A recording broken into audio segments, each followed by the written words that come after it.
C'est le débat de ce Smart Impact. On parle rénovation énergétique des bâtiments avec Isabelle Gasquet. Bonjour. Bonjour. Bienvenue, vous êtes responsable des projets efficacité énergétique du réseau Clair. Et Caroline Keller, bonjour. Bonjour. Bienvenue à vous aussi, chef du service information et communication du médiateur national de l'énergie. Allez, on présente le réseau Clair pour commencer, c'est quoi?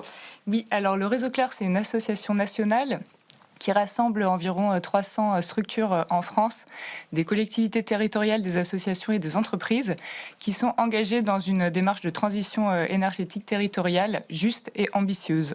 Et parmi nos cœurs de métier, il y a notamment l'élaboration d'expertises et de recommandations de politique publique en matière de rénovation énergétique des bâtiments. Et alors j'avoue que je ne connaissais pas le médiateur national de l'énergie. Quel est son rôle ? Alors, le médiateur national de l'énergie, c'est une institution publique Ouais. et on a été mis en place au moment de l'ouverture du marché de l'électricité et du gaz à la concurrence. Donc ça fait près de 20 ans. Ouais. Et notre rôle, c'est d'aider les consommateurs quand ils ont des difficultés avec leurs fournisseurs d'énergie. Donc ça, c'est notre rôle de médiation. Ouais. Et on a aussi un rôle d'information pour expliquer toutes les démarches et donner toutes les informations possibles concernant les factures d'énergie. On a par exemple un comparateur des offres d'énergie si les gens veulent faire diminuer le prix de leur facture. Donc vous êtes beaucoup sur les questions de pouvoir d'achat, de précarité énergétique aussi, c'est ça? Alors, au départ, ce n'était pas dans notre mission, puisque notre mission, c'est l'information et la médiation, mais il se trouve que les personnes qui font appel à nous sont souvent des personnes en précarité énergétique, et c'est la raison pour laquelle c'est un sujet, effectivement, qui nous tient particulièrement à cœur. Alors, MaPrimeRénov', tiens, on va commencer par le dispositif finissant. Est-ce qu'on peut dire ça, Isabelle Gasquet? Alors, finissant, je n'espère pas, Thomas. Mais je souhaitais commencer par quelques chiffres, justement, pour mettre en regard de l'actualité. Il y a 12 millions de personnes en précarité énergétique en France. Plus d'un tiers des ménages qui ont du mal à payer ces factures, à payer leurs factures, et 75% des foyers qui réduisent leur chauffage pour éviter justement de payer des factures exorbitantes. Donc on voit bien qu'il y a une forte pression sur le pouvoir d'achat.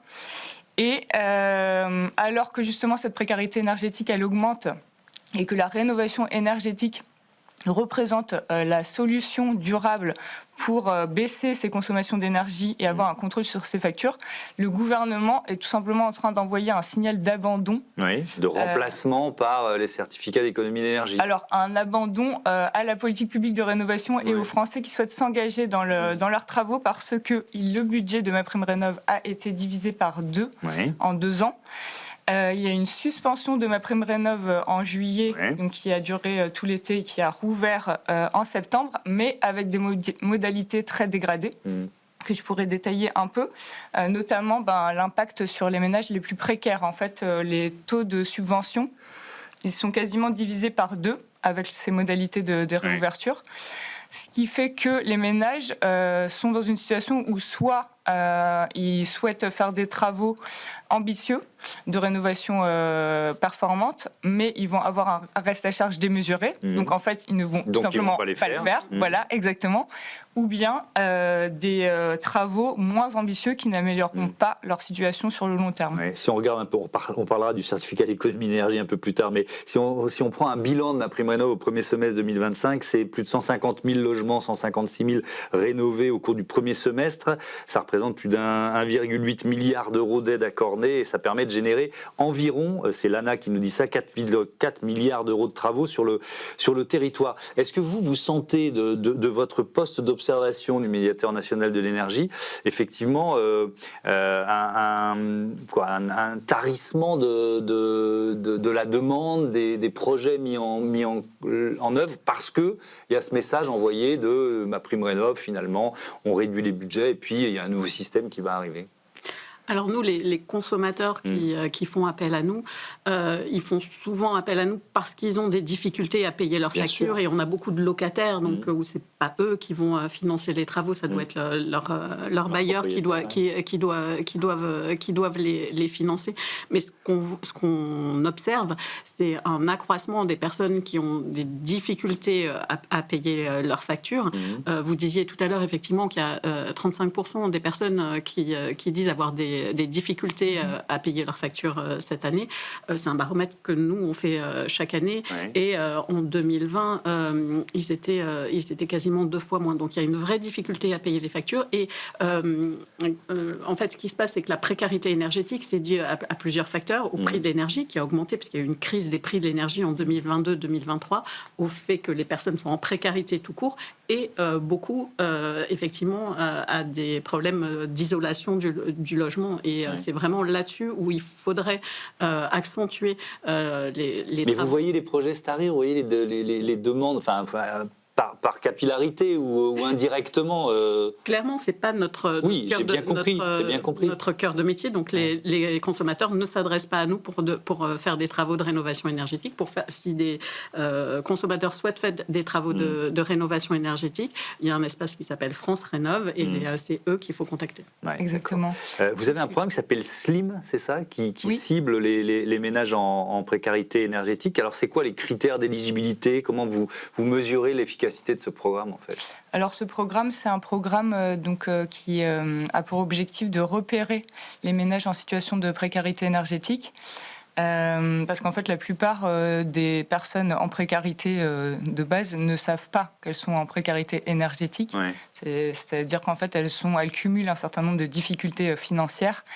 Elles ont du mal à joindre les deux bouts et elles sont souvent dans une situation de sobriété subie, comme on disait.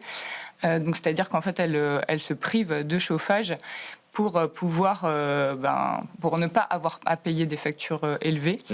Et donc, ce programme, il a pour objectif donc de mettre ça en partenariat avec les collectivités territoriales un peu partout en France. Et il a pour but de mettre tous les acteurs sociaux en lien pour justement aller repérer ces personnes, avoir un premier contact avec elles et faire un diagnostic de leur logement et de leur apporter les premiers outils, les premières clés pour pouvoir faire des petites économies d'énergie, des gestes, déjà des premiers éco-gestes, pour ensuite les mettre en lien avec d'autres acteurs type France Rénov. Et donc ça, c'est dans un deuxième temps, les espaces conseils France Rénov qui vont pouvoir accompagner les ménages dans des travaux de rénovation énergétique. Ouais. Vous avez fait référence à ce baromètre, vous avez publié le 7e baromètre Énergie Info. À qui il est destiné et puis en quoi il peut permettre éventuellement, puisque là on se pose la question des dispositifs gouvernementaux d'une certaine façon, en quoi il peut permettre au gouvernement d'ajuster ses choix, ce baromètre? C'est un baromètre qu'on fait tous les ans, où on pose effectivement des questions très variées sur le domaine de l'énergie. Est-ce que les gens savent qu'ils peuvent changer de fournisseur, etc. Mais effectivement, ce qui ressort toujours en premier, c'est toutes les questions qui sont liées aux difficultés de paiement. Et ce qu'on voit, c'est que les gens qui font des efforts pour diminuer la consommation d'énergie, ils le font pour faire baisser la facture et non pas pour des raisons environnementales. Donc ça montre bien que ce dont ils ont besoin, c'est d'une aide pour faire ces travaux, parce que comme déjà ils ont des difficultés à payer leurs factures, se lancer dans des travaux, c'est toujours vraiment très coûteux. Et donc sans aide, les propriétaires qui ont peu de moyens ne peuvent pas réaliser ces travaux. Quand on parle de précarité énergétique, on pense souvent à cette période de l'année, l'hiver, mais c'est vrai aussi en plein été. Il y a des gens qui souffrent du froid l'hiver et de la chaleur l'été. Effectivement.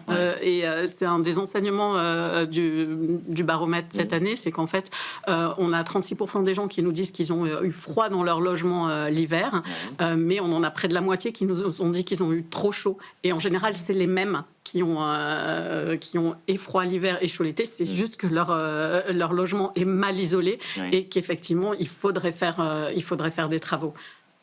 Quand on parle d'ailleurs de rénovation, il y a toujours le débat sur rénovation globale ou monogeste. Vous le tranchez ce débat ou alors finalement c'est juste un débat pour arrêter d'avancer, quoi. Vous voyez ce que je veux dire? Non, c'est un débat très important. Au Réseau Clair, on milite et on promeut la rénovation performante des logements depuis le départ. Parce qu'en fait, les rénovations performantes, ce sont les rénovations qui vont permettre d'avoir une vision d'ensemble du logement et des besoins. Oui, alors globales, mais elles peuvent se faire en une fois ou en plusieurs 2 ou 3 étapes maximum, mais de manière bien coordonnée. En fait, en tout cas, c'est une rénovation qui va traiter différents postes de travaux pour améliorer la situation du logement au global. Et voilà, qui va vraiment faire attention aux articulations entre les travaux pour qu'ils soient bien articulés et qu'on atteigne vraiment la performance énergétique et le confort pour les ménages, puisque l'objectif, c'est quand même d'améliorer la situation, et parce qu'en fait, c'est vraiment une question de décence des logements, que ce soit en hiver ou en été. Le médiateur d'énergie, qui, je crois, vient de quitter son poste il y a quelques jours, il dit « Un bien de première nécessité ne devrait pas être taxé à plus de 30%. Bon, on est en plein débat budgétaire. Est-ce que vous voyez le chemin d'une amélioration? Pas vraiment? On verra ce qui est décidé en loi de finances, mais effectivement, l'électricité, c'est un bien de première nécessité. C'est un enjeu politique, hein. On voit vraiment des partis politiques s'en saisir. Voilà, et on voit effectivement, il y a une des taxes qui s'appelle l'accise, qui fait parfois un peu le yo-yo. Donc, on va voir en 2026 si elle est à la baisse ou pas. Mais voilà, l'électricité, c'est un bien de première nécessité. Les personnes qui n'arrivent pas à payer leurs factures, parfois sont coupées entièrement d'électricité, et ça c'était également un combat du médiateur. Pour lui, on pourrait réduire la puissance pour avoir un minimum d'électricité, mais pas couper entièrement, parce que quand on n'a pas d'électricité, on ne peut pas recharger son téléphone portable pour essayer d'appeler les services sociaux pour se faire aider. Donc voilà, effectivement c'est une idée à creuser. Un mot de ces certificats d'économie d'énergie quand même, c'est quoi? C'est le nouveau dispositif que le gouvernement veut mettre en place à partir du début de l'année prochaine? Alors, ce n'est pas nouveau. Les certificats d'économie d'énergie, ils existent depuis très longtemps, mais ils vont... C'est la deuxième source principale d'aide de financement de la rénovation énergétique. En fait, le phénomène qui se passe et qu'on voit sur d'autres secteurs aussi, c'est une tendance à la débudgétisation de politiques publiques, de transition notamment. Et donc là, il y a une tendance à réduire le budget de MaPrimeRénov' pour le basculer sur les certificats d'économie d'énergie. Le problème, c'est que déjà jusqu'ici, les certificats d'économie d'énergie, ils étaient très orientés vers les monogestes. Or, ils sont moins efficaces. Alors, ça s'améliore. Il y a eu des décisions cette année qui ont fait que le dispositif est davantage orienté vers la rénovation performante. C'est bien. Mais le besoin, c'est vraiment de cumuler les dispositifs pour permettre à tous les ménages d'accéder à des travaux. Et si on fait juste une bascule de l'un vers l'autre, on voit bien qu'on n'atteindra pas les objectifs. Merci beaucoup, merci à toutes les deux, et à bientôt sur Be Smart for Change. On passe au grand entretien de ce Smart Impact tout de suite.